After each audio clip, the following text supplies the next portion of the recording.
Dnes oslavuje meniny Bohumil. Dnes patrí slovenský kalendár menu, ktoré v sebe nesie hlbokú pokoru a slovanskú tradíciu. Ak máte vo svojom okolí Bohumila, nezabudnite mu dnes poslať prianie k jeho sviatku. Čo o tomto mene možno neviete? Pôvod a význam. Bohumil je čisté slovanské meno, ktoré vzniklo ako doslovný preklad gréckeho mena Theophilos.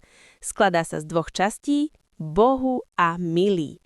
Význam je teda jasný. Milý Bohu alebo ten, koho Boh miluje. Charakteristika. Nositeľom tohto mena sa často pripisuje dobrota, pokojná povaha a ochota pomáhať druhým. Sú to muži, ktorí si vážia harmóniu a rodinné zázemie.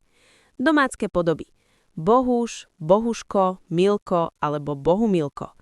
Trocha čísel. Počet nositeľov. Na Slovensku žije približne 3800 mužov s týmto menom. Vekový priemer.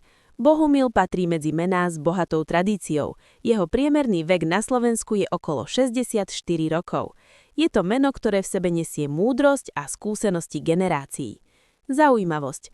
Hoci sa dnes dáva deťom menej často, v histórii slovenskej kultúry a literatúry nájdeme mnoho významných nositeľov tohto vznešeného mena.